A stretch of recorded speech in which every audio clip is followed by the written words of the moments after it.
Breaking news with Paul Toole. Hello and a very warm welcome. The Cal League, the first Crip softball league in Los Angeles, presents its coffee table book of 500 Black Unity pictures by author L.A. Nutt.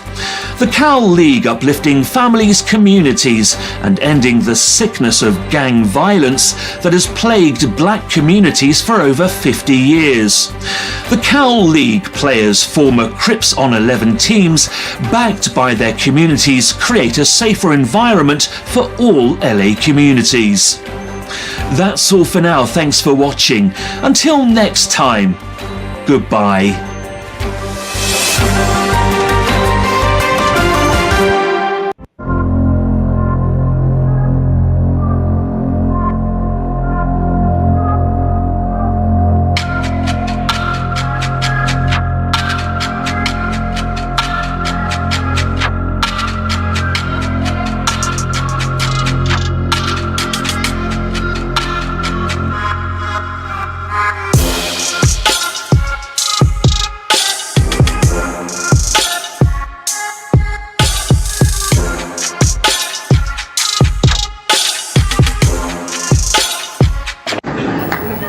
What makes you righteous? You see, I don't smoke, I don't drink. I won't fornicate and I won't commit adultery.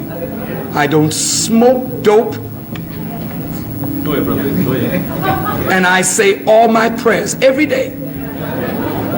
And I give whatever I can in charity. Yes, sir. And what else do you do? But what do you mean, what else? Is there something else? That's nothing. That's vanity. So you don't smoke, so what?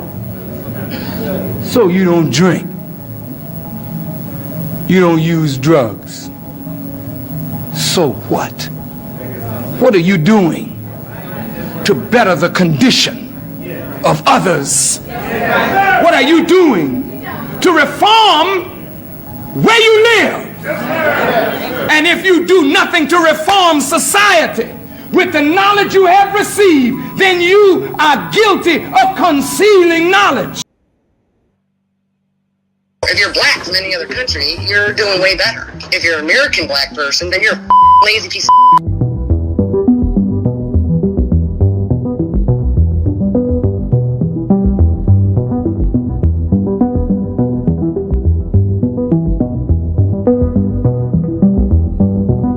She's made it a living hell in the past 6 years. I mean, it's been terrible. I can honestly say that. Okay, I'm not systemically racist, I'm a new racist.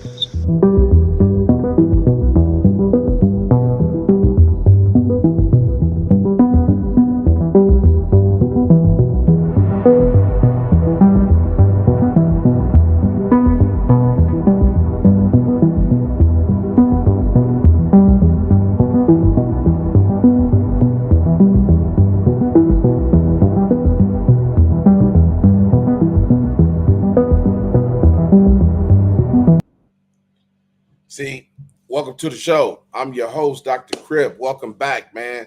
We back. Please like, subscribe, share. Go tell a friend, man. Let them know we back up in this joint. You know, we ain't going nowhere. We may be doing goofy stuff, but we ain't going nowhere. Hey, look, welcome to the show, man. Hey, a lot of people, this may go over a lot of people's head, man, about judges.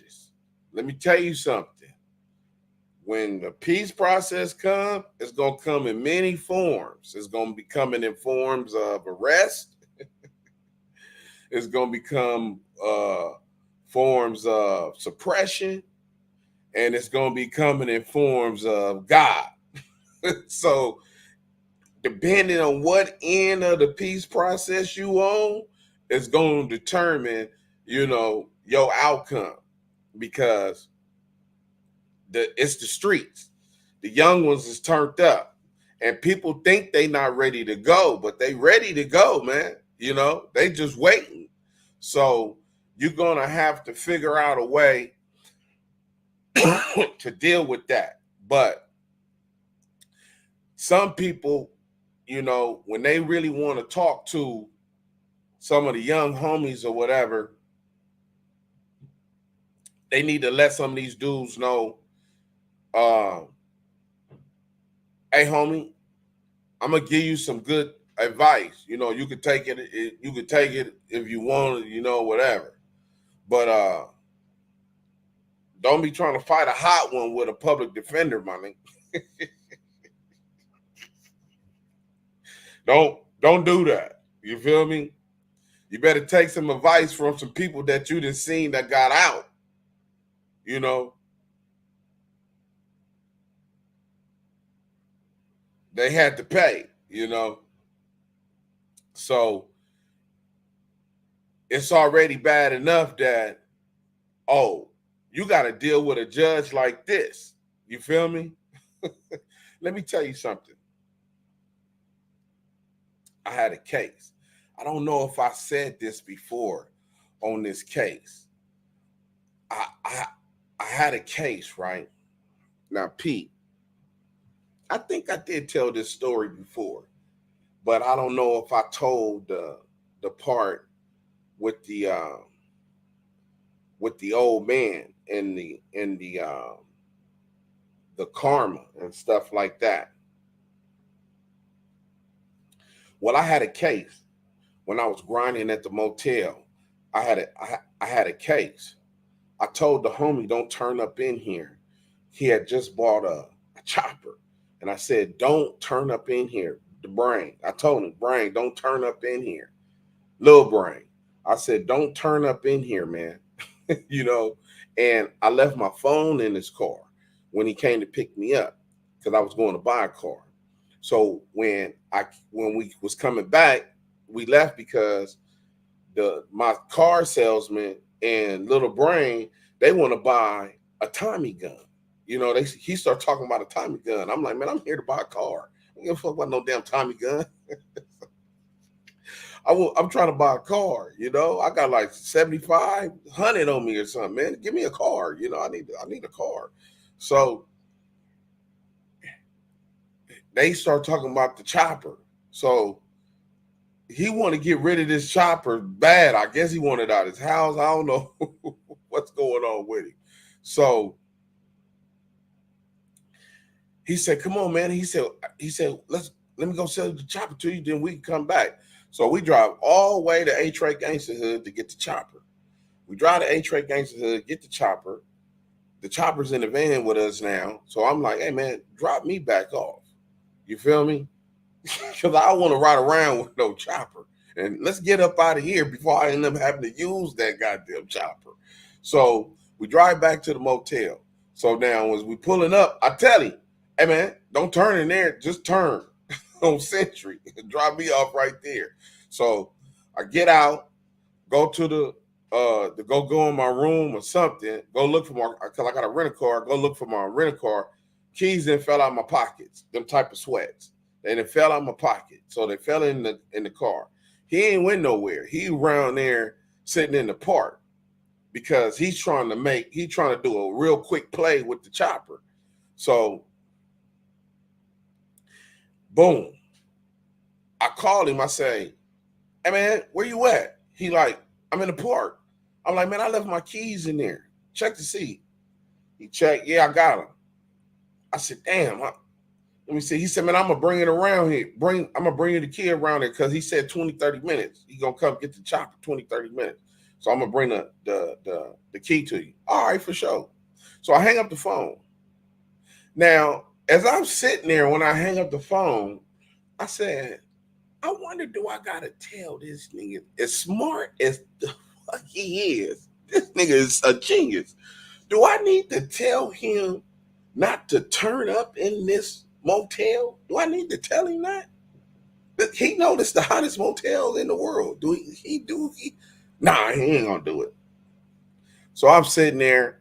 I walk to the few doors down for disturbance with these people, and I look up. Here he come pulling up in the motel, and I said, as soon as he pulled straight, No less than 10 seconds. Here you see the front of that bumper. I'm standing where I can see the bars of the front of that bumper. I said, Lord, I almost fainted. Oh my God. Boom, now I got 7,500 something on me.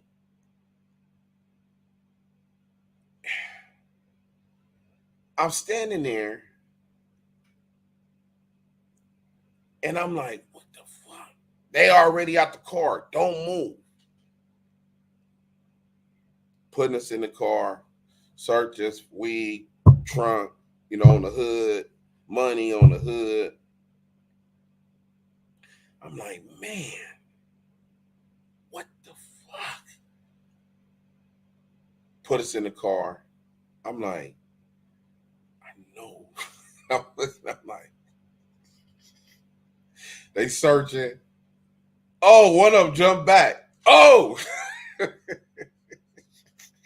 look, all the Berthas is looking. Because they know that's not out there. Because, you can see for Berthas, the front window kind of like angle a little bit.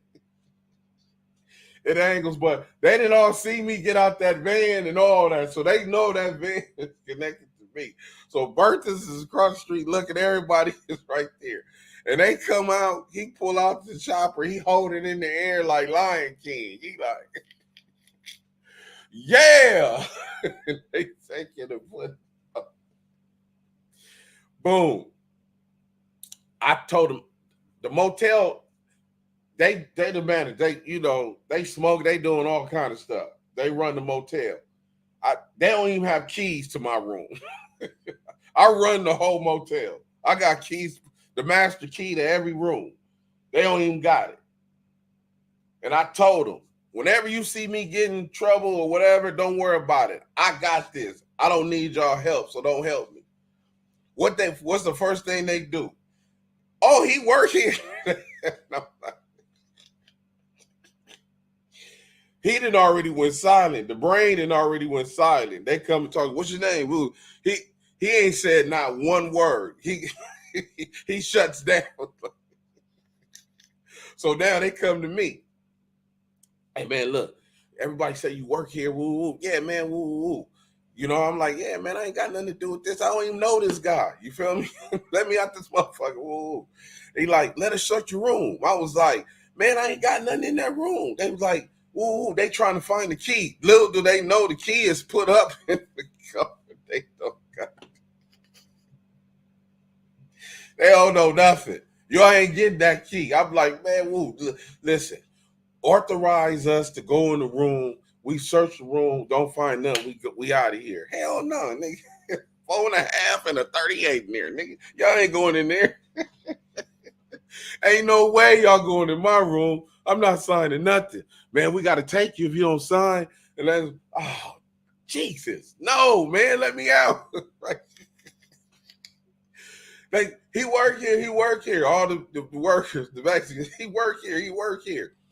You feel me? No, this is true, RW. This is a true story. I'm just telling you, man. I ain't making this up. This is true. They like, he work here. Boom. So they like, man, just sign the paper, let us out. Nah, man, I don't, why you gotta, I don't know nothing about it. Man, damn. I'm trying to get listen what I'm trying to do, RW. I've been busted at that motel twice. If you just let the sheriffs do their own personal job, this is a tip to all you suckers out there. When you get pulled over by the sheriffs, just don't say nothing and do not cooperate, because they are going to break the law in the process of getting a crime against you. So if you don't say nothing and help them, you will beat the case. Plain and simple, because they are going to fabricate the police report. This is their history. I'm sorry if you're shooting people and robbing people and selling drugs and all that, and you don't know nothing about your enemy.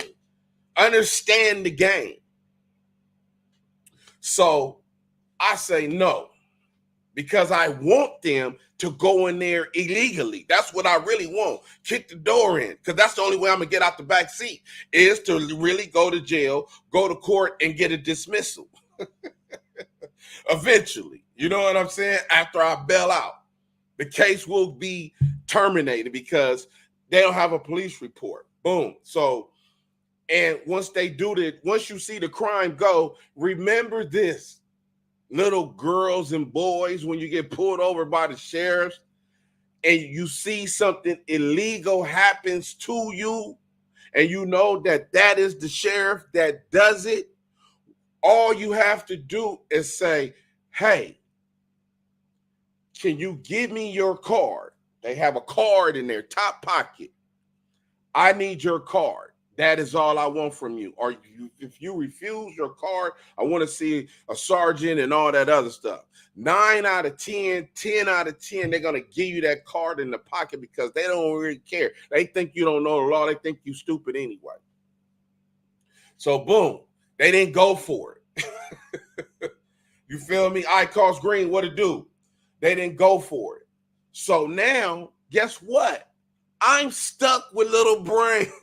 We're going to Lennox. All I was trying to do was buy a car. That's it. I wasn't trying to do all this. So they process me and little brain. You know, when you get processed in Lennox, they process you in. Boom, boom, boom, boom. Me and little brain. And remember this. I am the type of gangbanger. Once you're handcuffed, I go, see how they say, oh, he's, you know, he just laid back. He whoopty, whoopty, woo, woo. See, you never been in jail with me. See, doing the process. I go stupid. Yeah, it's on and popping. Damn, big homie like that? Yeah.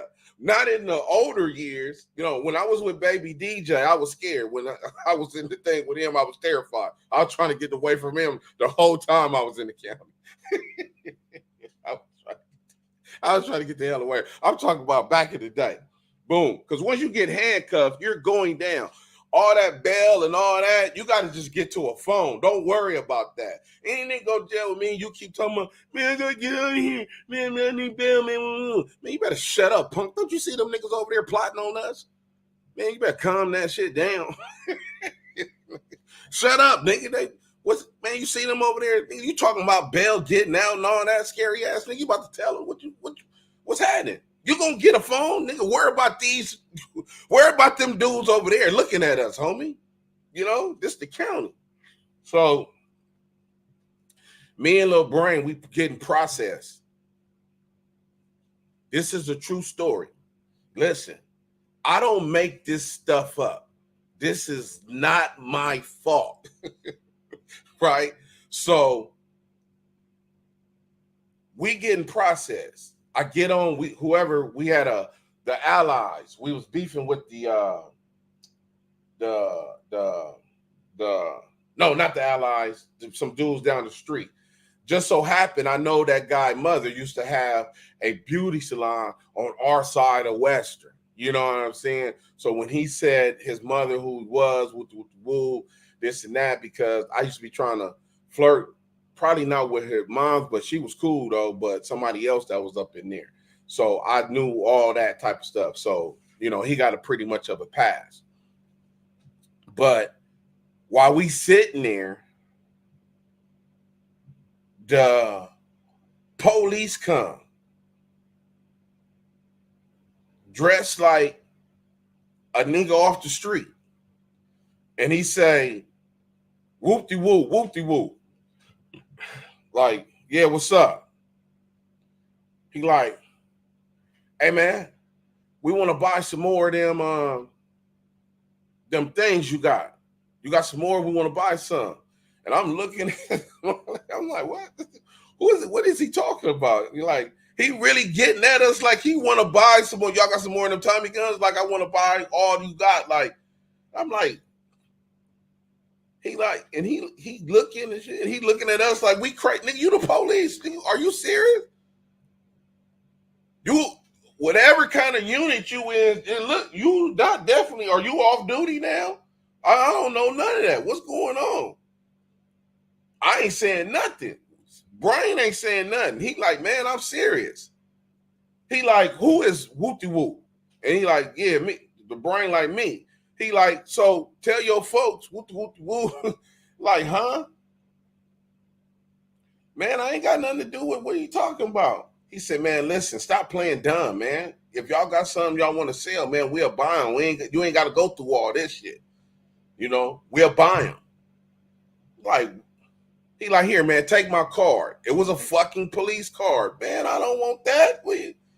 Man, take the card, man. Here, take it. Don't leave my card right here, man. That's what he said. Don't leave my card right here. I'm like, man, I took the card. When he left, boom. He like, man, call me if y'all want to dump them. If y'all want to sell some more. So I'm like, boom.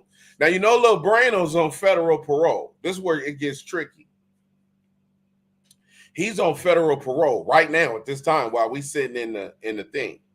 So they take us. We go to the county. We all way together. We split up. That week or whatever. We meet each other. We meet each other at court. When we meet each other at court, we see each other. We're in the holding tank, Inglewood. I'm like, man, what's up? What you think? He like, man, I don't know. I'm like, yo, have you talked to your PO? Like, I ain't got to talk to him until next week. I'm like, damn, I wonder what they gonna do. You feel me? Now they took my money, my weed. You know what I'm saying? I don't think I had 7,500. I think I had maybe around 3,500 or something like that. That's what I think I had, something like that, because I got the minute order too. I just have to dig it up. But we in the holding tank. So I'm like, so Brian, what they gonna do? What you think they gonna do? Like, man, I don't know. Man, you on parole, federal parole. Like, boom. He leaves me to call him. Come in, boom. He goes in. He's in there for about 2 minutes. And he comes back and he says, man, they let me go. I said, what? They letting you go? You feel me? Hey, look, this is supposed to be Juma Friday, right? But this is Brother Jihad. They did something to his phone. And I thought he wasn't gonna call, but he calling right now. But I'm gonna finish the story after the fact. But this is Brother Jihad. We didn't think he was gonna call. Brother Jihad. Hey, man, I didn't think I was going to hear from you today, man. I'm on live right now. Oh, yeah, for sure. Allah Akbar. I thought I was going to hear from you another Friday or something, man. I went on with a regular show. You feel me? We was in here clowning. You feel me? I was telling the people about one of my court cases, man. But just stay on the line. Hold on, because they want to hear the story, man. They like, that's interesting, man.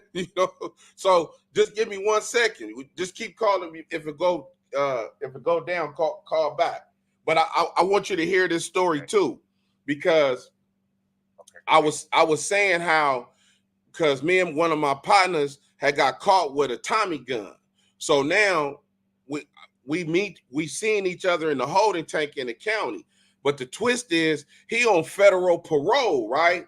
So now we like, what's gonna happen? But when we was in the holding tank in Lenox Station, a police officer came to the holding tank dressed like Jay-Z or somebody. You feel me? Talking about, here, man, here go my car. Y'all call me. I want to buy some more of them Tommy guns. And we looking like, what? This nigga's a police. What are you trying to set us up in the station? So we tripping. So We in the holding tank, a week later or something, right? Our first time in court since we got caught. So now he go inside the court, and when he come back, he like, man, they letting me go. I said, what? I'm like, damn, Brain ain't had time to do me in or something. You on federal parole, you got caught with a Tommy gun, and they said they letting you go. I said, are you serious? He like, yeah. He said, man, they said I'm going home. I was like, damn. They called me in. Boom, Thomas, come in. I go in. Same thing. Boom, boom, boom, boom, boom. They like release. Oh, he got warrants. We got to hold on him. You feel me? You know how they hold you? You got to clear up your warrants, right? Right. So I go back in the tank. I say, Brain, they let me go. He's like, yeah, I told you. We like, what? You feel me? The case is just dismissed. You feel me? The gun ain't there. I didn't realize it then, but them polices kept that Tommy gun. You feel me? They kept that joint. That's why the case got dismissed. No gun, no case. It's over with.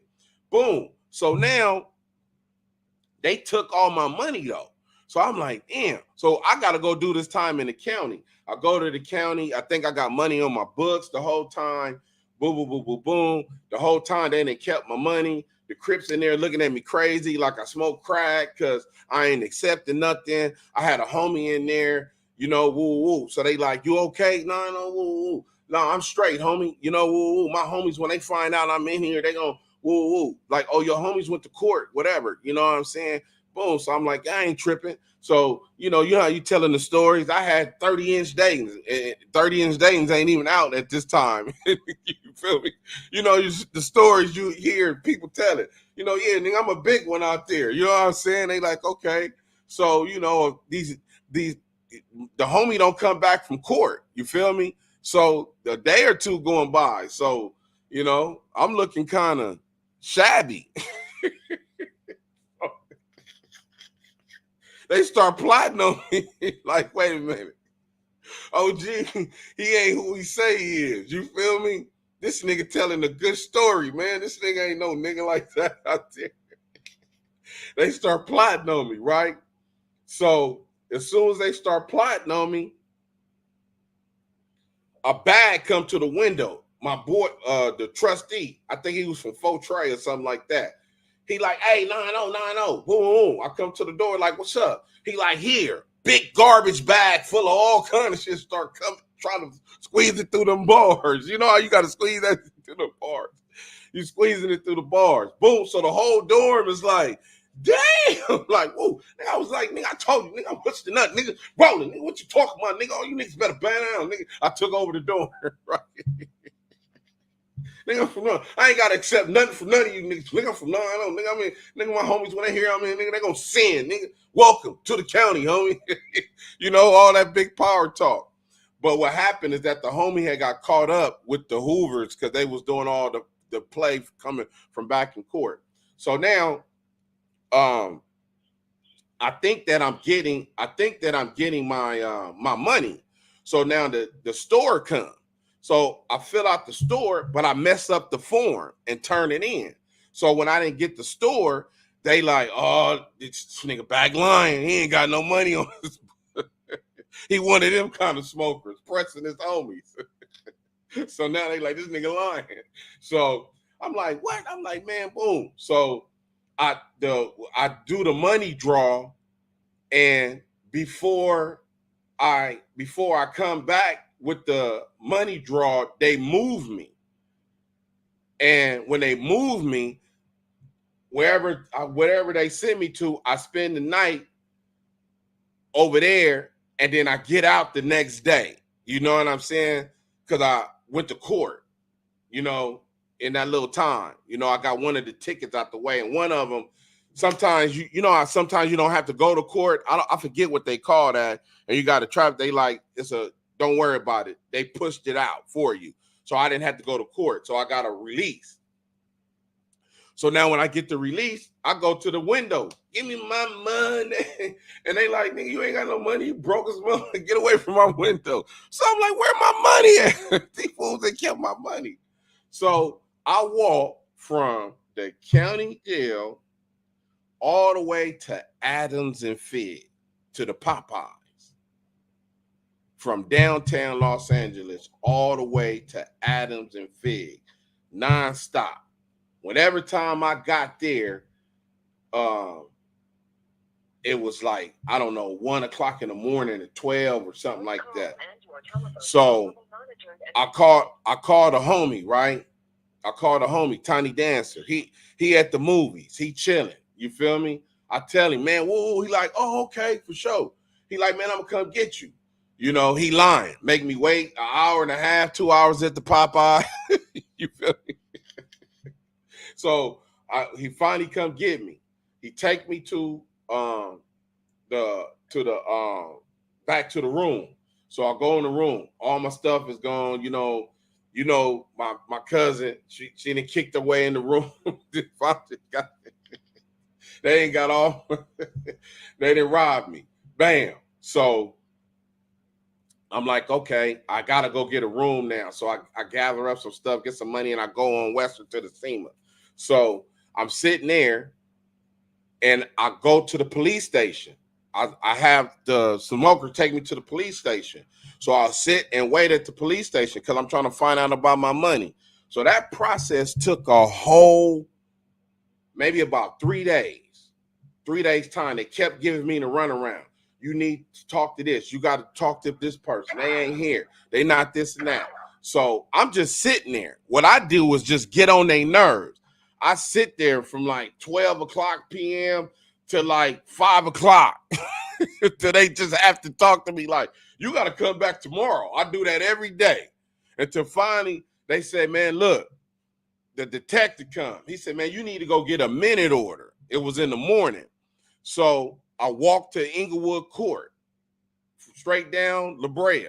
You feel me? Boom. I go to Inglewood Court, and I called the attorney. I called the public defender, and the public defender say, man, look, just go sit down there. You know what I'm saying? And they're going to call you, you know, boom. Nigga, I sit there all day. When I say all day, I sat in court and sat in that back row. And let me tell you something, I didn't say nothing to nobody. All I did was go check in with the deputies, and I went and sat at the back, and I never bothered nobody again. And I went through lunch like that, and when it got down to about 3:30, 4 o'clock, it was me and a couple of Mexicans in there. And when the judge dealt with the person that was in front of him, when he got up, he walked to the door to go to his lounge, and he turned around and he looked at me. And he like, this nigga been sitting there all day, ain't made a peep.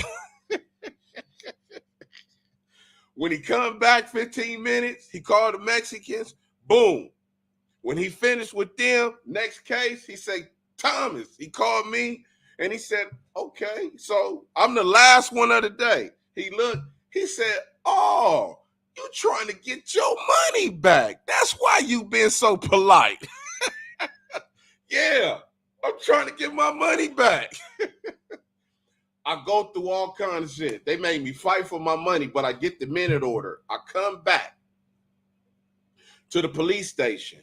Bam, I slam the minute order on the counter. When I slam the minute order on the counter, they like, damn. So now with a minute order, they have to give you back the money that they took from you in the same denominations that they took it from. So if I had 25 20s and 30 10s and all that, they got to give that money back to you the exact same way. You know what I'm saying? So they had to go into their little kitty jar. Man, they was upset, right? As a matter of fact, they made me wait till the next day. They said, come back here tomorrow at 9 o'clock. So when I came back in the morning, they did the kitty thing. And they gave me my money in the denominations. They was like, man, you gotta go to the back, right? They said you gotta go to the back. So when I went to the back, it was an old man back there in the bungalows. When you go to Lenox Sheriff Station, it's some bungalows in the back. And that's for property release and all this other stuff because they had everything, my wallet, everything. So I had to go back there and get all that shit. And when I was back there, it was an old man back there. And he asked me, he started talking to me. He said, man, he said, man, I did something to a sheriff a long time ago. I said, what? He said, I did something to a sheriff. So the sheriffs come to the door and they said, whoop de whoop. Boom. The old man answered. He said, yeah, that's me. Boom. He said, you Thomas, yeah. Boom. He closed the door. When he come back, he said, he asked the old man, he said, what's your name? The old man told him his name. He slammed the door. He came back. He said, are you senior or junior? He said, I'm junior or something. He said, I think he said, I'm junior. He slammed the door. When he came back, he said, Thomas, he said, here go your shit. Boom, and he slammed the door. And he gave me my little form to go back up to the front so I can get the money. And then when he slammed the door, I asked the old man, I said, man, what's going on? He said, I killed a sheriff in 1968. He walked up on my porch. He was fucking with my brother, and I killed him. I was like, what? I was like, man, why you here? He said, they got my sweater, and I want it back. I was like, Pops, you tripping. Let that sweater go. He like, I ain't worried about them. And when he came back to the door, it was some young sheriffs. They went and got the dude, great-grandson or something, man. And like, nigga, this the nigga that killed your daddy. And they took him in the back and gave me my paperwork and said, get up out of here. And I went to the front and slammed the paper on the counter. And they had to give me my money. And they was asking about Lil Brain. They said, where that other nigga at? He on federal parole. We taking him down. I'm like, that's y'all fault. Y'all let him out. I don't even know him. They're like, stop lying. Both of y'all from 9. Hey.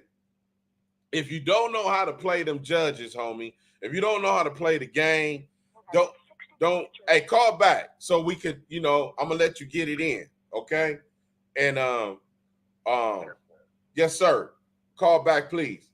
And if you don't know how to play the game, homie, you're gonna get caught up with these judges. For one, if you playing the game of Crips and Bloods, you either better know the law, you better have some money, you better be prepared. Because when they start locking you dummies up for these hot ones and burglaries and all that, nigga, I hope you're not going in there fighting that shit with a public defender. Because it really don't look like you got no money like that. It don't look like y'all doing big things like that. All them jewelries, them chains, and them little rings and all that shit going to the pawn shop. If your baby mama don't steal it. You feel me? Let me see.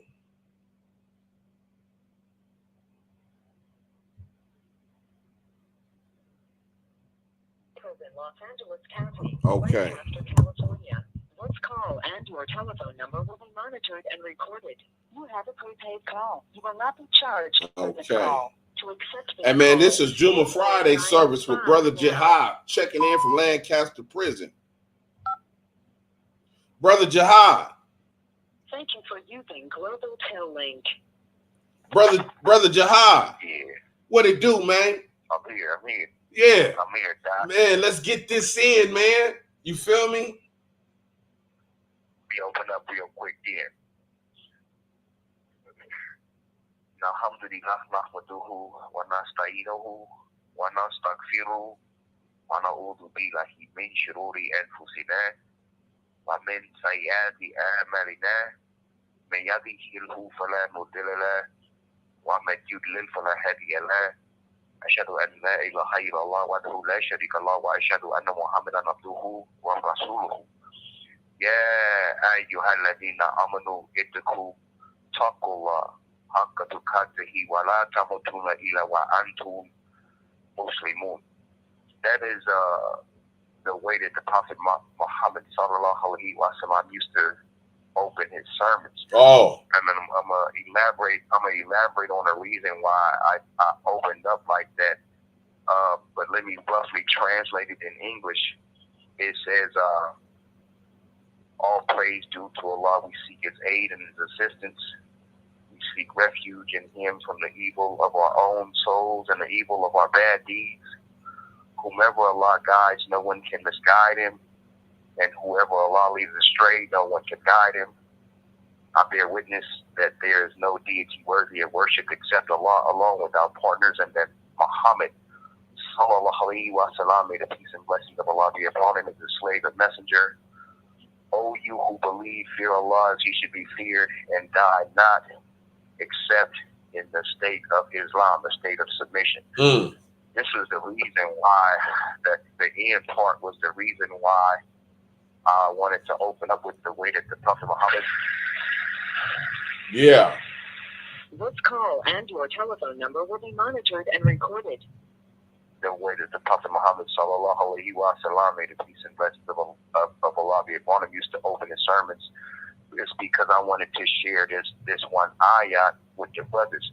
Yeah. This is out of Surah 3 Al-Imran. Al-Imran is just the family of Imran. This is a name. Yeah. But it says, Bismillahirrahmanirrahim, it says, O believers, fear Allah as he should be feared. This is what the last part of the opening that I just recited to you. Yeah. This is what the Prophet would Muhammad sallallahu alaihi wasallam, may the peace and blessings of Allah be upon him, used to end his sermons with. He would say this. Yeah. O believers, fear Allah and fear God as he should be feared, and die not except as Muslims. Yeah. It says, all together hold fast to the rope of Allah, faith in Islam, and be not divided amongst yourselves. And remember Allah's favor upon you when ye were enemies. He united your hearts. So by his favor you became brethren. And this is what the reason why I ran across this ayah today, and I wanted to share with the brothers over the show, the Juma Friday show today. Yeah. Is because we've covered the fact that we have a lot of Muslim and Christian Bloods and Crips. Exactly. And through these religions, we ended up becoming united under, the glorification and praise of our higher power. Yeah. That's what I just read about it. He brought us, we became brethren. This is a grace and mercy of Allah that we had a situation like this to where we can become joined together. And we can become brethren. Because like I said, come on, we was like enemies. It said, I just read it. Yeah. Before we was enemies. This is what's crazy about this is and we had talked about, in my neighborhood, how the park in my neighborhood was like it was a social place for all of those surrounding neighborhoods. And then the bullshit came on later on, and then the separation came. Yeah. But now we have this, and there's no reason or no question why brothers, when they come to prison, embrace Islam, because it gives us a chance to set aside whatever our differences is, like gangbanging, for instance. Everybody sets that stuff aside and come to glorify Allah. We all in here under the banner of Islam to glorify Allah, just like the Christian. Yeah, y'all deep. Y'all deep. Y'all got numbers out here. Y'all got some numbers out here. You feel me? I said this before, Doc. I don't want to make this into a religious type of situation. No. I was just playing. This is the Juma Friday show. I'm saying this to say this too, right? Because I don't want to get into that. Yeah. Because I may say things and they may come off like I'm trying to propagate the deen of Islam, but that's totally not what I'm doing. It's not. No, it's I'm really not. trying to get us to focus on the fact. I'm trying to get us to focus on the fact that we really need each other. So we have these religions, Christianity, and You Islam. are absolutely right. It brought us out of the disease and the sickness of gangbanging. Yes. We brothers now because of these religions. Yeah. That's all. That's why I just wanted to share. Oh yeah, without a doubt. Man, I'm going through my own adversity, man, and I was calling you, man. I need some medicine too, Doc. I'm still in here going through Hey, it. man, look, you get all the meds you want, homie, because that's what we doing, man. We passing out meds. It's Juma Friday, homie. We passing out. Now let me put something in your back pocket, man. Now, what? Okay, go ahead. What from our conversation that we talk all the time, because we speak on the gang intervention stuff, and you know we ain't dove in hands first because you still incarcerated, but when you get out, we dive it in. So the only thing I do is just set the table up. You feel me? So we got other people that's gonna help prepare the meal and bring it to the table. So I'm just help setting the table up right now. So I already tell these dudes, you feel me? Because a lot of these dudes are new to the peace process. You feel me? They don't understand the basic situation of that. Once you take responsibility of organizing men to come to talk about peace, that you have to be responsible enough to keep it going and engage problems and everything. So one of my solutions is this, because I picked this up from Unity One. You feel me? I understand the power of what you're talking about. In order for success, you have to have a board, advisors, committee, however you want to say it, of both Christian and Muslim homies, because that was basically what Unity One was. Bo is a Muslim. I'm a Christian. You feel me? But we was like, you feel me? All good. You feel me? Like Dayton's and lowriders. We good. You feel me? So that's why when I came aboard, you know, he was already moving. When I came aboard, I didn't do nothing just but bring, you know, some paint and sounds to the lowrider already. You know what I'm saying? And make it, you know, look good. Because I brought the old car with me. You know what I'm saying? I brought the curiosity of the old car with me. So in doing that, we form mighty unions like that. You feel me?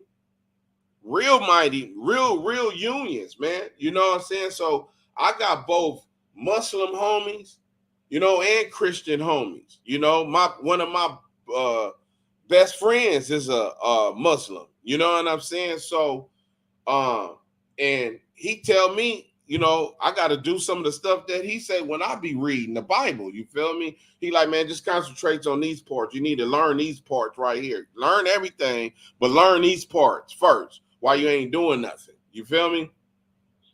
So that helps what you talking about. So I know what you talking about. So I tell these dudes, while y'all doing this peace stuff, do y'all not know and understand that you need to have those dudes that's committed to the process to work together, both two Christians, two Muslims, two Bloods, two Crips, that they can form that union, you feel me, and work through that process of all through those people, because it's very, very important. And if they don't have that, you know, they too movement can fail, because everybody that starts a new movement always think that their movement is going to go over to where it Crips and Bloods is in it, but it's not. You feel me? Because you always got to go have feedback from the young dudes. So the young dudes is out there. They ready for the smoke. People think they not ready for the smoke, but they kind of really ready. What they ready for is to test the OGs. That's what they ready for. You feel me? And it's going to be their own. That's why my number one rule is, when in the future, when they had them peace process committees, conferences, or whatever they call them, you have to have gifts. You have to have you have to have gifts for the neighborhood, because it is up to each neighborhood to go back to their own neighborhood and have that peace ceasefire picnic in their own backyard and choose their own representatives. You feel me? Because people be coming to the things like, oh, I didn't even know y'all was coming. That's because y'all not organized. You feel me? If everything started in the hood, it can finish in the hood. You know what I'm saying? So trust me, I know exactly what you're talking about when you say the peace process of the Christians and the Muslims working together. I know exactly what you're talking about, bro. You feel me? And you are absolutely correct. I wanted to tell you we got RW before you got here. RW, Icos, Green, and Westside Life in the house. Westside Life had a question. Hey, Doc, or a statement. Hey, Dr. Crip, ending the sickness. You're before the Crips week. Real good info. Can't wait for the movie. Hashtag no more in 24. Yeah, so That was Westside Life. that's Westside Life. That said that. Because I don't know if we talked about, I did a show called Before the Crips. You feel me? I did a whole week special on that. You know what I'm saying? I got it from the Brain. You feel me? Which is our mutual friend. You feel me? I'll call him the Brain. You understand what I'm saying? Yep. Okay. So the Brain got all the information, you know. So, you know, because that's what he do, research and all that other stuff. You know what I'm saying? So I get all the information, you know, and I read, you know what I'm saying? I go through it, whatever. So I did the show called Before the Crips. You understand what I'm saying? The Crips started in 69. RW and King Son, I ain't finna be arguing with y'all about when the Crips started, man. The newspaper article said 1969, April. He walked out the house and he said, "What's up?" Raymond Washington, homie, it's on and popping. So since 1969, okay, 69. So since 1969, imagine this. It's only been about 4 to 5 days apiece, because once that nigga socked somebody else or told, but they didn't do that back then, and he said, "Hey, homie, come on, you gonna roll with us." Once he went off his block, RW, I don't care what you say. When that nigga went 2 blocks over, it was a problem. You feel me? It's going to be some fights, man. It's going to be some arguments or something. You can't go 10 blocks over and still have control. You live on this block. You don't live 10 blocks over. You can't tell them dudes what to do or nothing. You feel me? So I told about, it had to only be about at least a month or something without the peace, because it spread it rapidly, man. You feel me? It spread the sickness spread it rapidly like a virus. So it was always stuff going on, because you can't control these dudes over here. You can't control these dudes over here. You can't control these dudes over here. Everybody cripping. And then boom, the Bloods is just the Crip brother. That's it. Cain and Abel. Also, the Crips and Bloods is a side effect.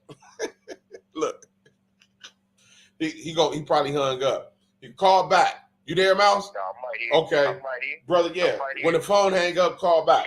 So the Crips and Bloods is a side effect of economic depression and environmental depression. You got to understand that.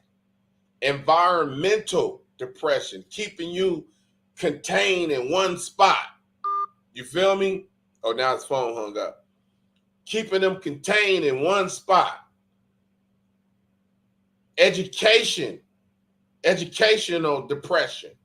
You feel me? You got to understand, J. Edgar Hoover was keeping alive the traditions of the people that became before him. Regardless if he was a homosexual, black, or whatever they say he was, it don't even matter. All he was somebody who wanted to punish and keep blacks at a thing. Now, damn, my finger can't get up on it. Los Angeles Okay. County, Lancaster, California. You got to This remember. call and your telephone number will be monitored and recorded. You have a prepaid call. You will not I have be a charged very for this serious. call. To accept this call, I have a very say serious or crush dial with now. an educated woman. Thank you for using Global Tel Link. I was telling him I had a very serious crush with an educated woman. You feel me? She has degrees in different stuff. You know, she's in education, but her point being that, listen, she said, nigga, you got to remember, blacks were killed for education. It's embedded in their blood. That's why the terminology, you hear that term, put it in the book, niggas ain't gonna read it anyway and all that, because they were getting murdered. That's why blacks is always gonna be last in education and surprising to the world when they create when they the innovation, you know, inventors, the stuff that we come up with.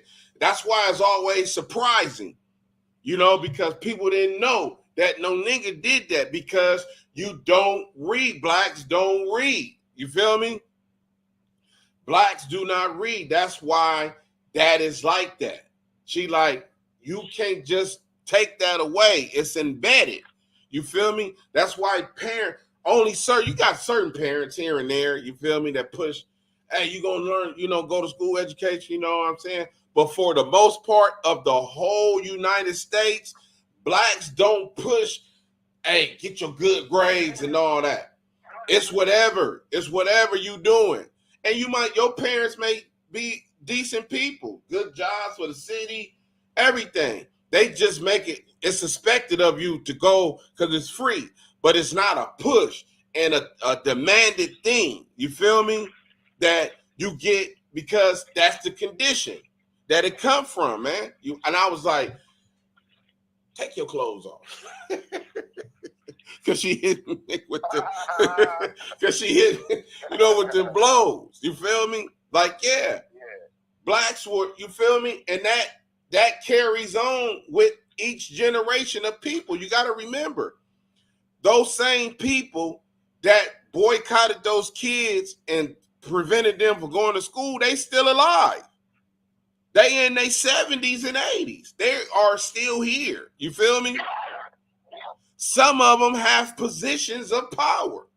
Some of them are judges. Some of them are work for Ford, supervisors, all type of shit.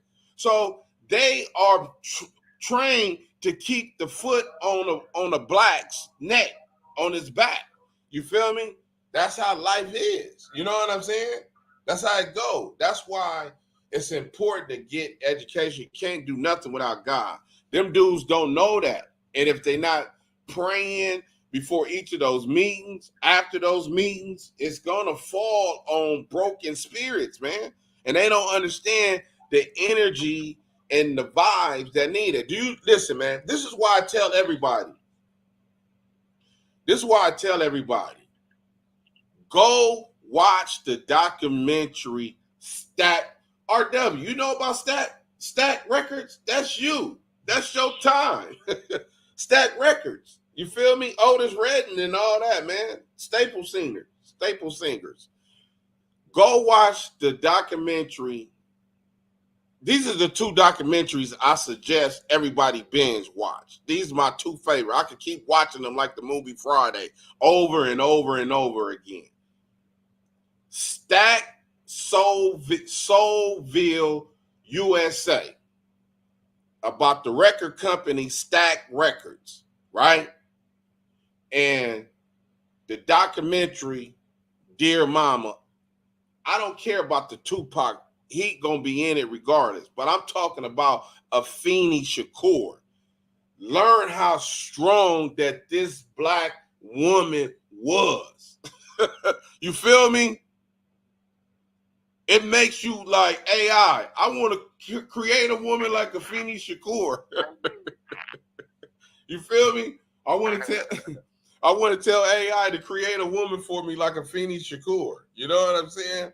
Because that lady is something that is most, and just like Jasmine Guy said, she said, I am in love with the intellectual thinking of this mother and son combination.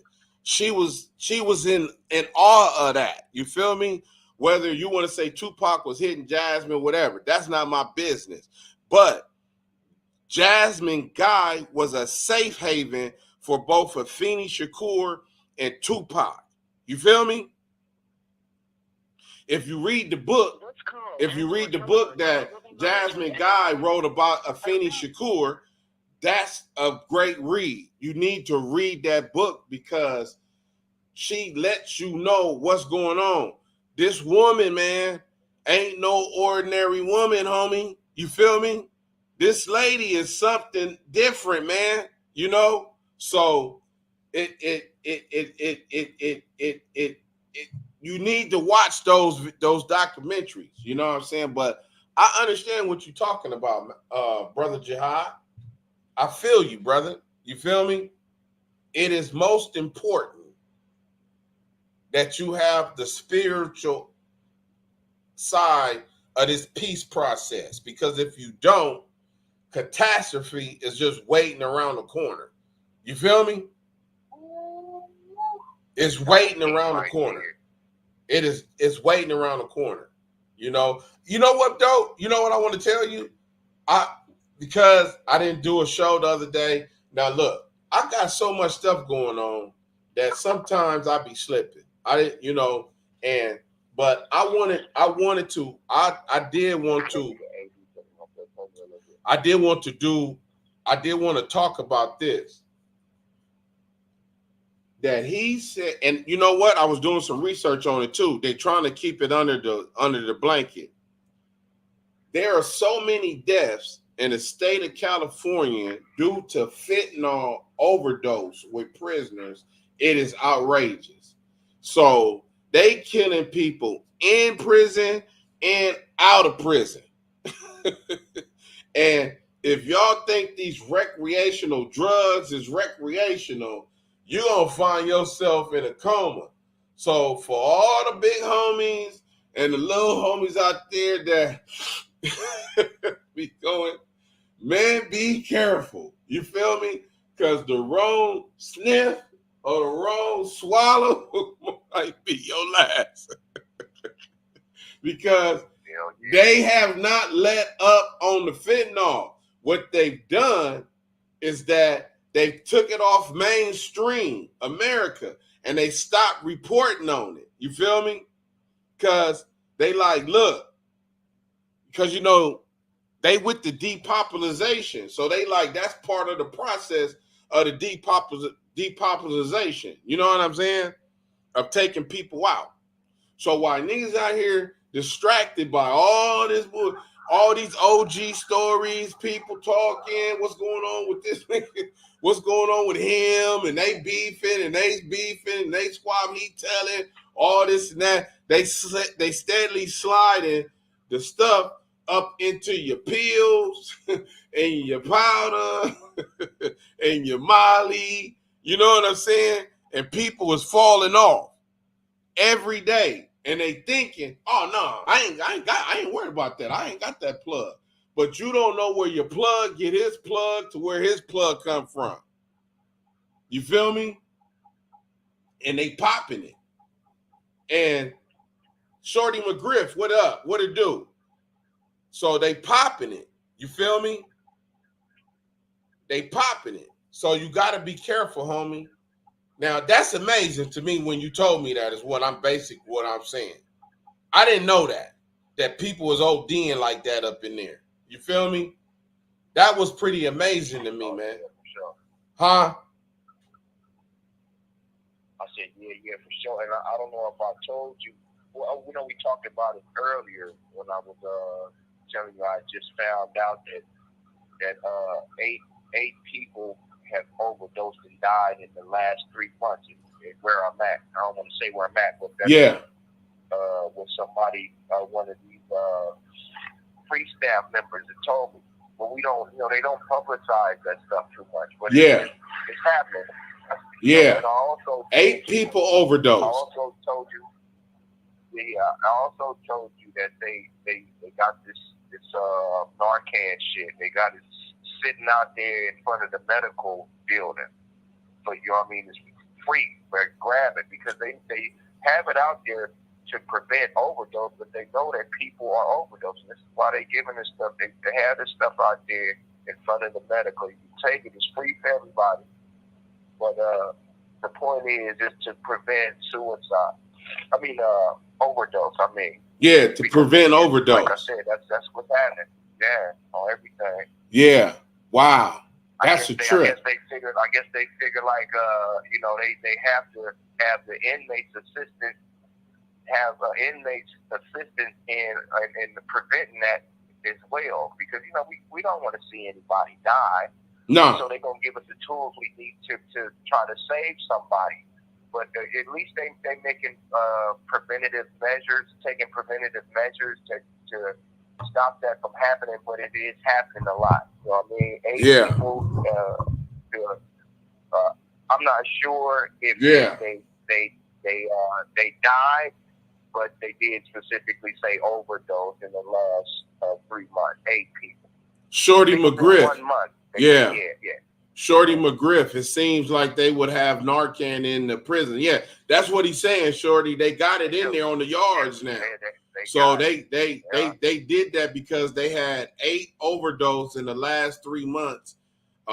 In this particular 1 month. Oh, in the last 1 month. In the last 1 month, they had 8 overdoses. You feel me? So they not talking about that on the news or nothing like that. So that's why he said they just put the Narcan on the yard because really niggas in there just don't care basically, and just somebody losing it. You know what I'm saying? He was telling the story. Look, Shorty. He was telling the story one time that two of the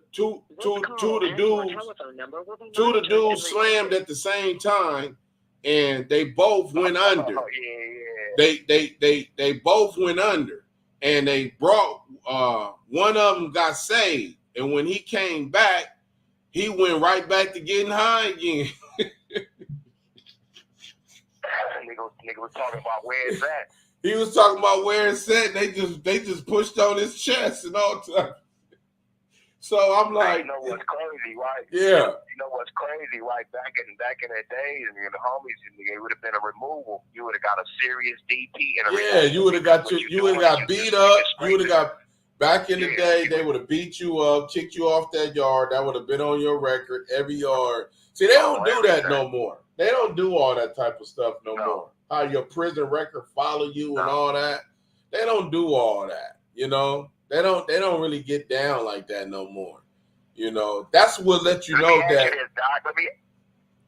Let me ask you this, Doc. Why do you think that is, though? Why do you think we don't have this structure and discipline in these gang cars on these yards? I believe because that both the prison and the streets work hand in hand semi. It may be on 2 different tracks, but somehow they connect is different. And it starts with some of the stuff, how you be saying, how those older dudes, they don't want to check the wild dudes. They just let him run his course. You feel me? So that in turns with the drugs, because the young dudes be on the drugs. Y'all keeping it going. You feel me? And on the streets, everybody is weak. You feel me? There's no checking of the young hotheads do. And if you do, you got to be ready for the gunplay. You feel me? Like they did me. You just have to be ready for that. You feel me? And if you ain't ready for that, it's gonna happen. Especially if you don't got God on your side. God wasn't gonna let me die in the park. I don't need anything because, I don't try to set my homies up. I don't try to rob my homies. I don't try to sex their daughters. I don't mess with 12 and 13 and 14-year-old homegirls, try to powder them out. I'm not scandalous like that. None of that is in my system. So I'm not foul like that. So God, like I like you a little bit. So I'm not gonna let you die like that in the park. I'm gonna expose your death. You just move on. You feel me? He'll call back. His phone hung up. So he like, he not gonna let me die like that. He like, because you expose people. Ain't nobody from 9-0 ever exposed more people fouler than me. You feel me? And it's not that I'm proud of that. If it crossed my path and I did something, it is what it is. But we got a lot of killers. You feel me? So I don't want to offend none of them because they blow your brain.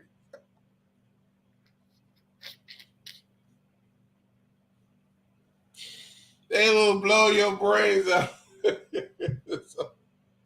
But they love me and I love them, So, I only expose the ones that I don't like that have a problem with me. Those is the ones that get it. You feel me? The ones that have a issue. Damn, let me see. This call and your telephone number will be monitored and recorded. Western Ave, Queen XC. You will not be Happy birthday. To accept this call, say or dial 5 now. Happy belated birthday.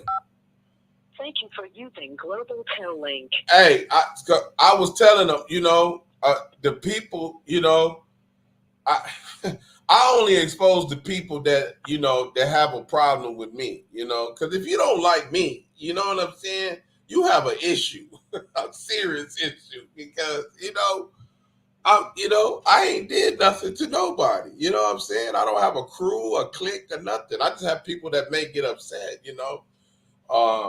that want to do stuff. That's why, people will be mad because I didn't come and do the justice that they wanted me to do, Shorty McGriff, he said, it began when we started,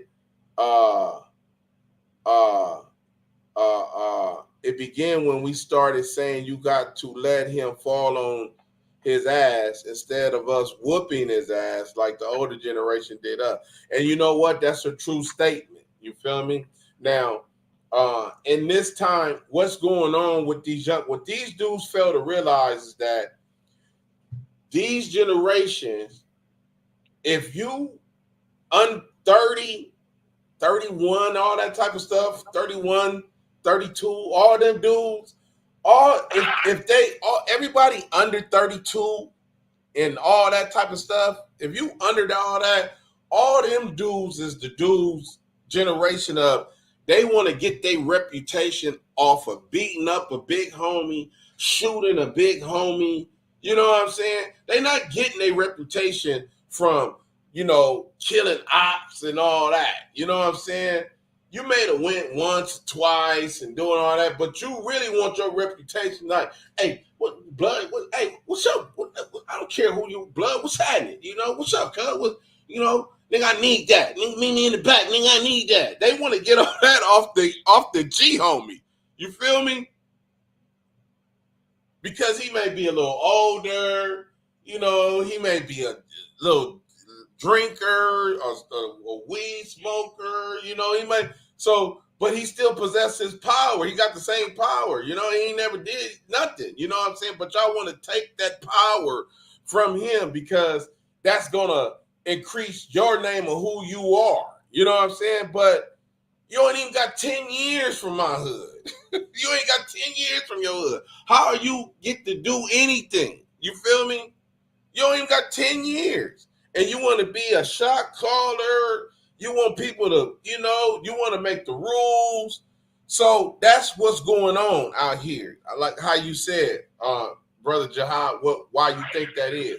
Because these dudes, they don't get their reputation the way that they supposed to get it. They want to get it by killing and robbing their own. Do you know you got more people, Bloods and Crips, that have killed their own homies in the last 10 years more than they have killed the enemy? You feel me? Call and your telephone number will be So monitored that and lets you recorded. know right now, when these dudes be going out passing for 100,000 and 200,000, they killing the weak link. They killing the weak link.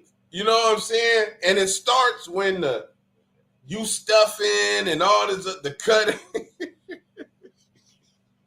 Hey, so the balance of power is off. You feel me? It's off in jail and it's off in the streets. Because jail used to handle certain people. They don't do it no more. You feel me? You know why? Because that G homie been in jail 25 years. He want to come home, Mouse. He want to come home. You feel me? He want to come home. Those dudes want to come home. So they want to turn their back and be like, man, let that dude burn out. You feel me? He'll find out the hard way. That's how they do it. You know? So that balance is off. The penitentiary balance and the street balance. You know, you got to do, man, listen. Let me tell you something. The white boy that joined 9-0, for some reason, the people that he was talking to had an idea of that this white boy is supposed to be the great white hope or something. They told this white boy to come back to the hood a year later after he beat his case, not understanding that he told the whole time. Just because you got an attorney fighting for you doesn't mean that because the attorney is telling you that you cooperated. You told them what happened. You agreed with the other guy that told. You signed your name on it. That is telling. Do you not understand that? Where are you getting that from? And somebody in prison told that dude to come back to the hood, man. And guess who he walked up on the first day he came back? Me. Calling me big homie. I searched him for a wire, John. I searched him for a wire. He was like, for real, big homie like that? I'm like, yeah, nigga, you. I begged the homies not to put that white boy on the hood, man. Only thing I could, because the leader had 10 years. You feel me? And I'm under the rules. Once you got 10 years, I can't say nothing to you. I may not like what you're doing, but I can't stop you. Now, if you had 7, if that dude, if he would have had 7 or 8 years at that time, we'd have been squabbling. But he had his 10. There was nothing I could do about it. You know what I'm saying? And they put him on, and he fighting like this. I don't know how that white boy, he might have been fighting like that. He might have been fighting like that. You know how they've turned their head to the side, Jihad, and they be trying to squabble.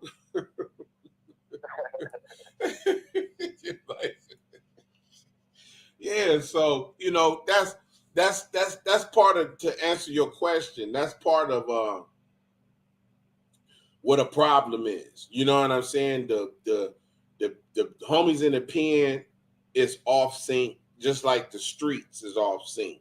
So they not no longer in control in prison, and they not longer control in the streets. So we have you ever been on a ride on a roller coaster, and then all of a sudden the roller coaster stopped? You feel me?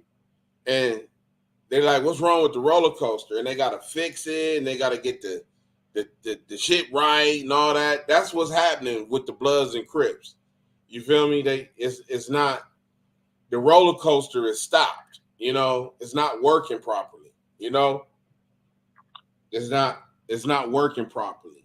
So until they get that fixed, they're gonna have that problem because they doing Brother Jihad, what's going on, right? The youngsters, they got the social media, and I told them dudes, I said, listen, man, y'all gonna have to start using social media. See, the niggas, everybody in our brackets, y'all, they don't want to use social media, and when they're using social media, when you look at social media, you got all these OG niggas on there, and guess what they talking about? They histories, they squabbles, and they ain't doing none of that shit no more. But they thinking that they can get money off of it, so they trying to tell all these old ass stories. Man, shut all that. Tell these niggas to be quiet and stop gang banging. No more in 24. So they trying to they getting mad at each other now. Oh, you told a story in 87 in the Crip module. Oh, nigga, that was you lying, nigga, you don't know. You feel me? That's what they doing. So it's off balance. And social media now is involved. You feel me? So I'm telling the dudes that's in their 50s, the homies that's in their 50s, and 45 and older, y'all got to start using social media against them young dudes. They have to. You feel me? They have to. When they smashing and they doing stuff, y'all need to record too. But they under that rule of, oh, homie, we ain't doing all that. But let one of them young dudes do something to y'all. They gonna put that shit all on social media. You feel me? That shit going up. You know what I'm saying? Like, you can go to YouTube and just DPs, and you're gonna see all kind of, you're getting DP'd, homie. They just socking on each other. You ain't supposed to be showing all that. You know what I'm saying? The rule has changed. All them dudes that's 32, 33, them the G's right now. Because the 18 to 25, they don't want nobody older than them, than 26 and 7. After that, man, you 30, they don't want you with them. You know what I'm saying? So they off the hook. They off the hook. They don't want to listen. They don't want to do nothing. They off the chain, and none of them have any spirituality to them whatsoever. You feel me? They don't have Allah. They don't have Jesus. They don't have nothing. And that is the number one thing why the process is going to be slow with the peace process. It's going to be real, real slow, because what's going to happen, the government is going to come in eventually and smash everything and everybody. That's what they about getting ready to do in the Bay Area. Yeah. They're talking about, Gavin Newsom talking about sending the National Guard. He's sending the National Guard up there. Hell yeah, they doing too much. Hey, but you said something, Doc, that really resonated with me, and I was reading something. I didn't mean to be, I'm listening to you, but I'm also studying as well, and I was reading something. And what you said, something resonated with me about, because we're talking about spirituality, and you said everybody is not spiritual, which very well may be true, because you got to think about it like this. We have, and I'm gonna use me. I like to use I a lot. I'm gonna just say I am the only person in my family that's in prison right now. So it's kind of like I'm the black sheep. Yeah. But everybody else in my family, they seem to have had that spiritual connection to where they never really did anything wrong to come in contact with the law. And it was like they tapped in or was in tune to the spiritual aspect of who they are. Those people in my family who have never once come in contact with the law, they didn't do anything wrong. And the reason why I say that is because we're talking about belief. This is a spiritual thing for you. If you believe something wholeheartedly, you won't do it. It's like if you believe you're going to die from doing a thing, you wouldn't do it. Yeah. Because you believe wholeheartedly, I'm not going to do that because I'd die if I did that. Yeah. So this is something that we all have it, but like you said, everybody is not spiritual. No. We have it, but everybody is not spiritually not acting or in tune to that spirituality. And this is why religion, in my belief, this is why religion came into play, because it was something to guide or a segue for people to start embracing their spiritual side, to embrace their spirituality. They needed religion. They needed that kind of guidance because they didn't have it at first. They didn't have it. They didn't embrace that natural disposition of a human being like some of us did. We had it, but we chose to do other things. We chose to do other things. They say we products of. You have 60 seconds remaining. Yeah. This is a learned behavior, opposite of what we already had in us naturally. The phone is about to hang up. I'm gonna have to call you right back because I wanted to read something. Okay, after you read it, you can close out. Okay, good. Well, hang up and call back. Yeah. All right.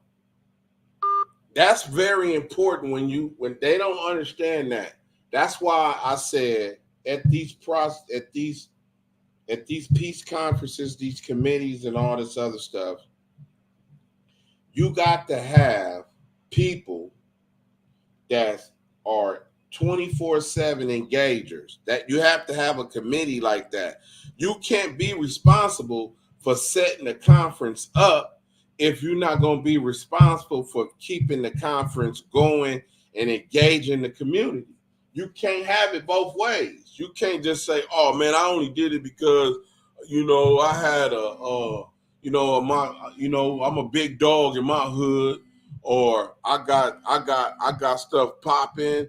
And or whatever they be saying, a platform, a content, or whatever they say, you can't, if you gonna be responsible for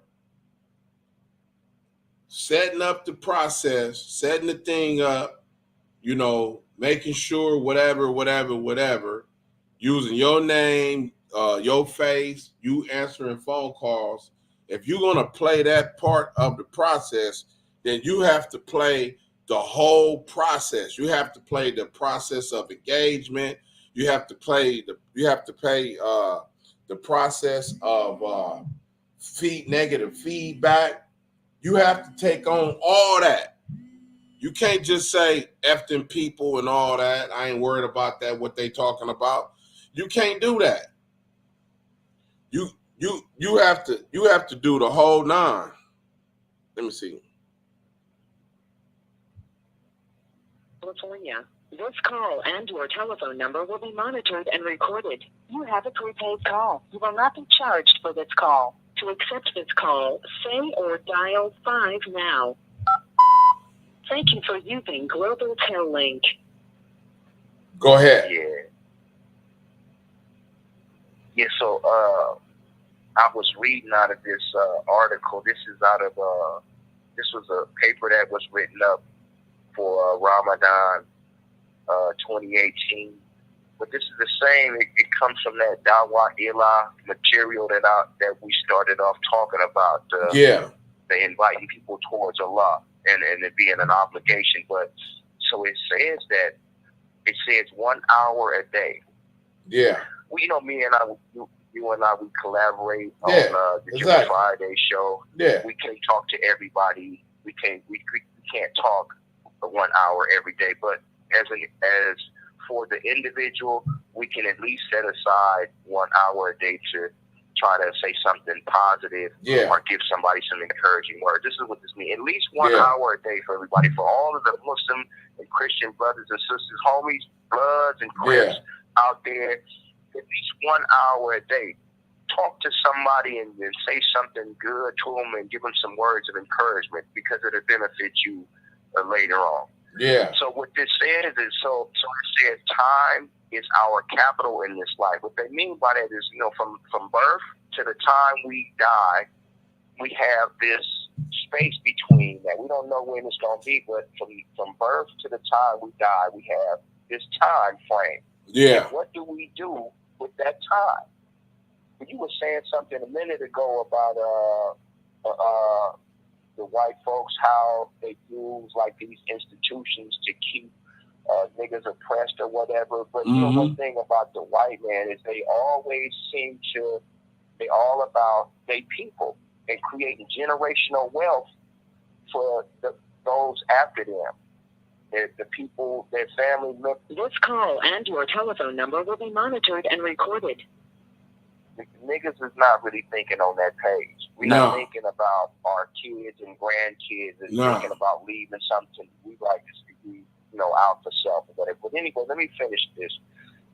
It says, when the Prophet Muhammad sallallahu alaihi wasallam received the order to arise and warn, when he was given the first revelation to start propagating the deen of Islam, he said he started calling others to Islam and continued to do so day and night until he died. Time was very important for him, and he used it, every minute of it, to it the best possible way. He would meet regularly with his companions to teach them the Quran and to warn them from disobeying Allah. He was an example to them in speech and in deeds. The result of his education was that the companions' faith became the most important thing to them. And when they had to choose between their home, the homies, the hood, the tribe, and good living on one hand, on the other hand, the companionship of the Prophet sallallahu alaihi wasallam, may the peace and blessings of Allah be upon him, they chose the latter and migrated for the sake of Allah and exemplified sacrifice for the sake of their own belief. Just like what I just said to you, if you know that you're going to die from something, you're going to believe that and you wouldn't do it. Yeah. So we all have this innate, you know, for the truth. If we know the truth, just like simple, and this is what I was saying about the Muslim brothers, how it says in the Quran that we have rights over the Muslim blood is sacred. This is why Bloods and Crips, when they Muslim, they don't get into it because they know that this is a law. This is a Sharia law in Islam that the Muslim blood is sacred. So we as Bloods and Crips, and we not took our Shahada and became Muslims, we don't funk no more. We don't fight and try to kill each other because we're under the banner of Islam. Yeah. It's under the laws of Islam. So the point I'm trying to make is, that's what I was trying to say about, we come to prison, we get embraced, and we found something that took us out of that sickness, but we still have an obligation to the covenant that we made when we took the initiative to take our Shahada or get baptized as Christians. Yeah. There's more that comes with that. This is why I say this 1 hour a day, because we do so much other shit throughout our day, but how much good do we do throughout our day? A lot of us be doing a lot of shit that we shouldn't be doing. I'm one of them. We do things that we shouldn't do, but I try to do more than anything is try to do more good than anything. Yeah. Because this is part of my spiritual chemistry to make it, because when you do something good for somebody, you feel that. You feel good. For some kind of, I'm not looking for some kind of return or nothing, but the return that I do get is spiritual. It's internal for me. I always think about, like I said, I always try to do more good than anything. And I'm reading out of this article, like I said, about the dawah. Yeah. The obligation for the Muslims. It should be an obligation for the Christian brothers that are Bloods and Crips as well. We need to really start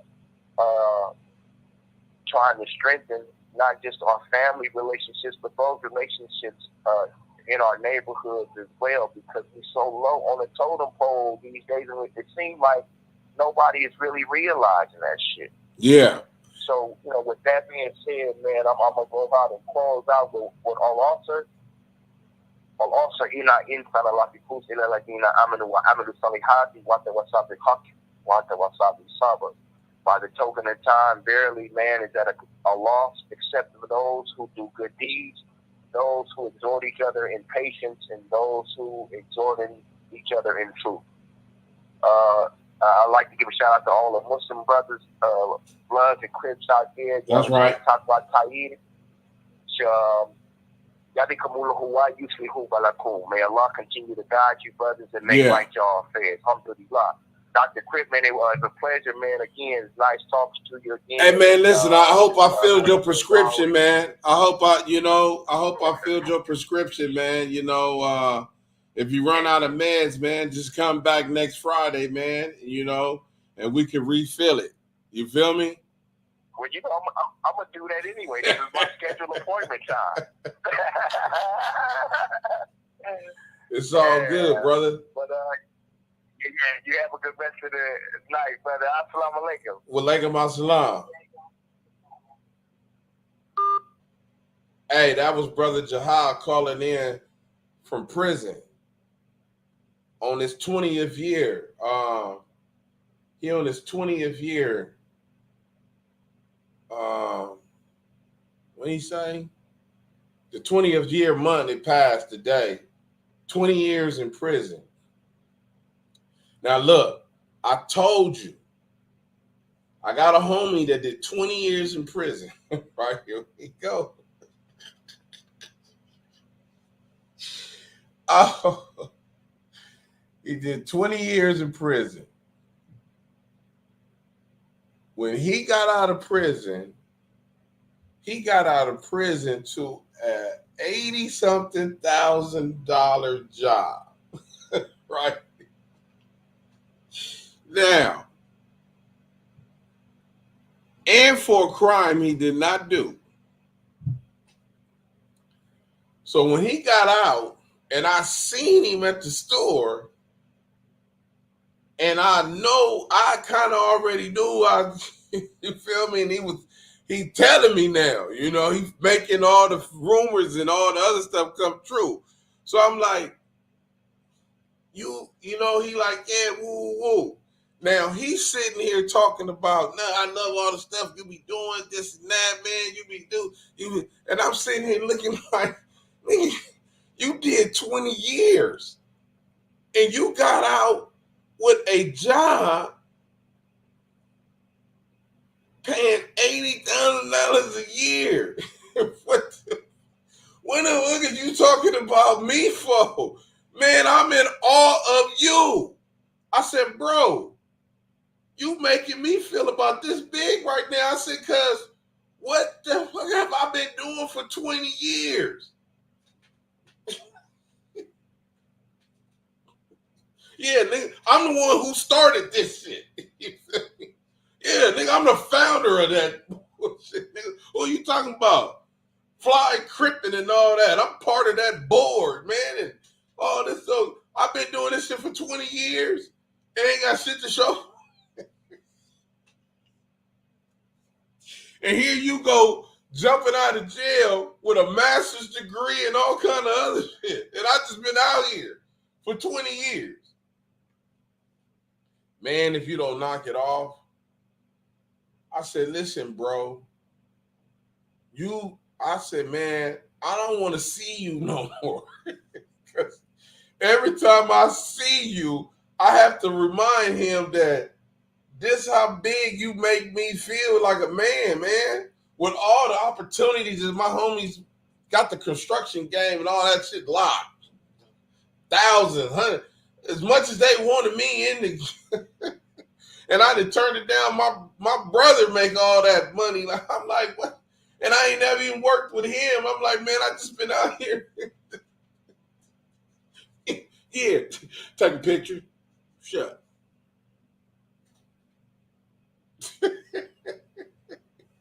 Fresh every day. Damn, what's that you fresh as morning? Nigga, what did that got to do with anything? Nothing. It is an illusion. Homies is an illusion. The word homie is an illusion. That's the definition of it. An illusional friend, thought to be caring, protective. Let me tell you something. Hey, look, check this out. Do I need to go find this out?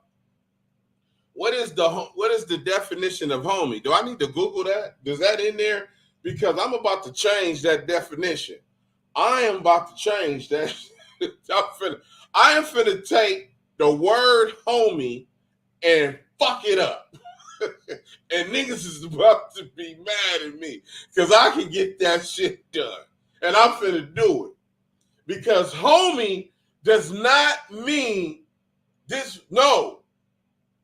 Homie means an illusional, fictional character brought on by dubious characters in the streets who thought to be caring, protective, and loving. Sentence. Nut thought that this nigga was his little homie. But he shot him.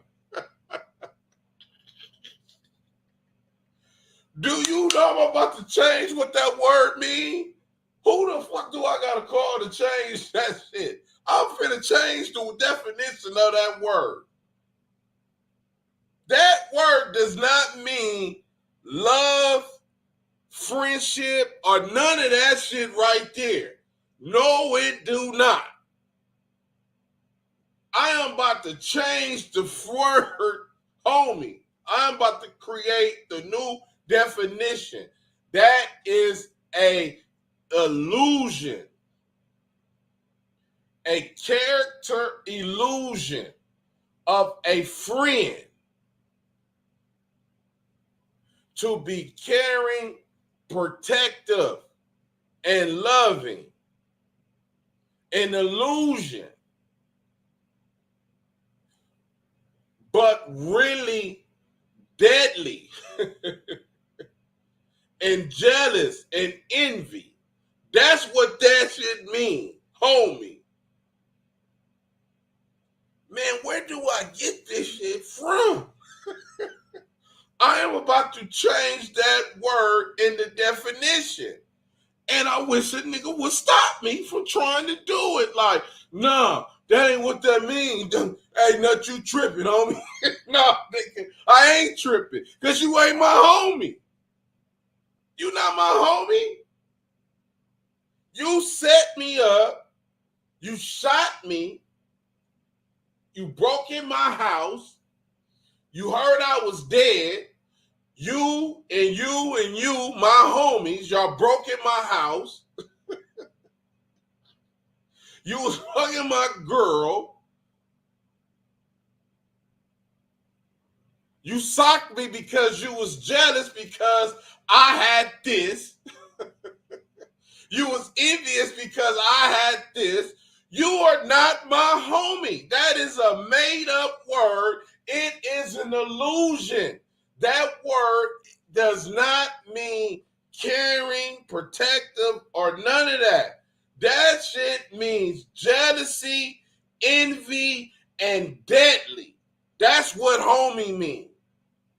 And I'm about to change that shit on my daddy.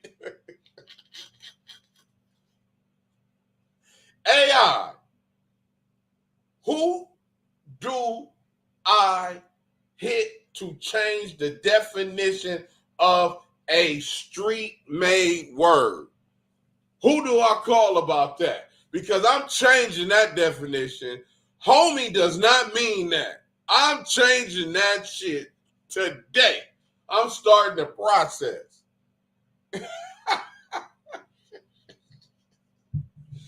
Hey, one move away. Hey, Dr. Crip, no more in 24. The youngsters are out of control. It's really time to fight back and take the community back. I'm just saying. I'm telling you right. And I'm starting with that right there. I'm about to change the definition of the word homie. That shit do not mean that. I'm finna find, and it's gonna have my picture smiling with the new definition of what the word homie means. So you can't call a nigga homie no more. This is my homie. No. is not your homie. That's the wrong word. They ain't fucked up now. They done fucked up. I'm finna change. Hey, I'm finna change that word. I am finna get that shit into the dictionary, encyclopedia, and all that shit. I'm about to change that word of what it means. Homie is not gonna mean what it means no more. I'm changing it. Homie is a made-up word. That shit is an illusion. It is a fictional word. It is a word that means jealousy, envy, that could lead to harm, sometimes death. That's what that shit means. Nut thought that this was his little homie, but he shot him. That's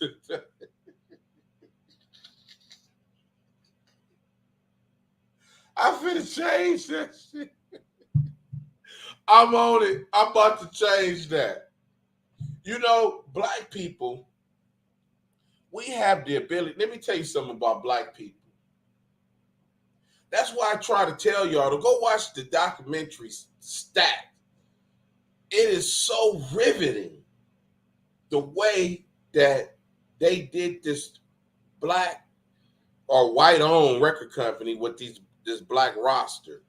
But this little small record company is amazing. But black people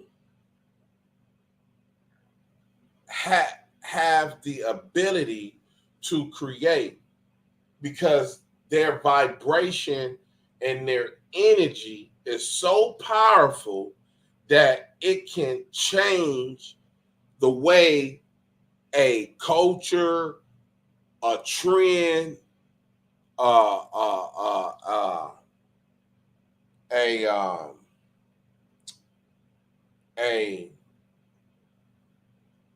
crowd, atmosphere can change, because they could come in and just, move something with their aura, and it changes the way people feel. Women, men, children, everything. Black people possess that power that is so amazing. In the documentary movie Stacks, Soulfield, USA, Isaac Hayes is talking. I believe it was King who got killed. This is in 1968, April. This is April 1968. Isaac Hayes said that he was driving down the street, either in North Carolina, in Memphis, North Carolina, Memphis. I believe Memphis. He was driving down the street in Memphis. And he noticed that all the black businesses start writing the word soul, SOUL, on all their stores. They start writing the word soul. And he said he was driving down the street and he was like, soul. What is soul? Soul. And he said he kept seeing it. Then he seen Soul Brother. He said, I seen Soul Brother. And he was like, Soul Brother. He said, wow. He went to the studio and he wrote the song, and he called Sam and Dave. And they went, called the Barcades, the band, and they started making the beat. And then you got less than a month or after King dead, 2 weeks or something. I'm a soul man. Dun-dun-dun-dun-dun-dun-dun. I'm a soul man. Dun-dun-dun-dun-dun-dun. I'm a soul man. Went straight up to the top. #1 record. That's a true story. Go look at Stats. Soulfield, USA. and get in contact with the inner soul of your soul. If them young niggas could do that and see that, then they will understand that I see why you old niggas want peace and trying to do something for us. We just now getting to the point to where now it didn't happen for me when I was 25 and 26 and 7. But now you 25, 6, and 7, I'm the G, and I'm trying to help you, nigga, save your life. And then if they can understand that, then they can have a gap that they could bridge together. So they gotta have soul and spirituality. They gotta, I'm telling you. And it's gonna have to be forced. It's gonna have to be pushed. Because they ain't going lightly. They going out with a bang. They going out with a bang. Hey man, look, I ain't mean to talk all that time with y'all. You feel me? One move away, Western Ave, Queen XC, Shorty McGriff. Hey, RW, Westside Life. Icos, what it do? Hey man, I shall return. Hopefully tomorrow. God damn. You always saying that about what you be doing on Saturdays?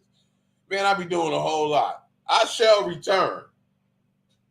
This Dr. Crip. Please like, subscribe, share, and spread the word, man. We will return. I'm a soul man. We out.